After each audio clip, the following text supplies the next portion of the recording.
Sobra nga ang pagkabahala ng lahat dahil sa mabilis na pagkalat ng virus. At dito nga ay napansin nga ni Annalyn, itong kanyang kaibigan na si Doc Yola na affected na rin.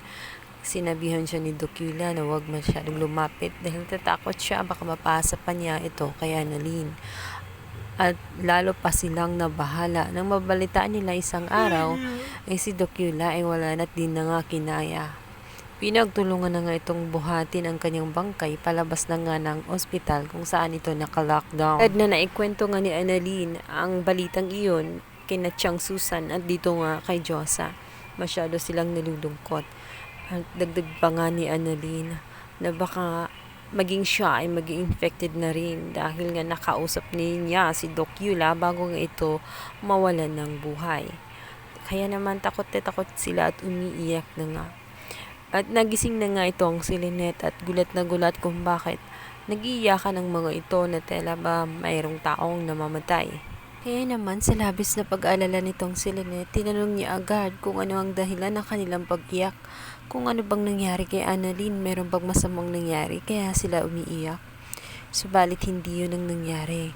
Naikwento nila Chang Susan ang totoong nangyari sa ospital ng San Ricardo kung saan may TSP na kumakalat at naka-lockdown ito, naroon din si Annalyn. At ang malungkot na balita ay si Doc Yola ay wala na. At dahil sa pangyaring iyon ay lalong naghihigpit ang ospital ng San Ricardo. Wala nang ni isang na makakapasok roon dahil contaminated na masyado at ayaw nila na makalabas ang naturang virus at kumalat pa nga dahil malubha itong delikado, mabilis nakakalat at mabilis din na manghihina ang katawan ng tao. At ang kinakatakutan nila ay ito ngang si Annalyn ay huling nakausap at ito nga si Doc Yola kung kaya posible na nga rin na infected na nga itong si Annalyn. Hindi pa naman sigurado. Ngunit sa kanyang palagay ay hindi malayo na makukuha rin niya ang virus dahil siya nga ang huling nakausap ni Doc Yola. Galalaan ng husto itong si Lynette kung kaya't wala siyang ibang nagawa kundi ang magdasal na lamang sa taas dahil siya lang naman ang makapangyarihan at magkaroon ng himala na walang masyadong mangyari sa kanyang anak lalo't kagigising lamang niya at hindi pa nga niya ito nakausap. Nung nawalan siya ng malay ay hindi magkaayos ang kanilang loob dahil nag-away nga sila nung mga time na iyon. At ngayong pagkakataon na sana na magkaayos na nga sila at nagkamalay na rin siya.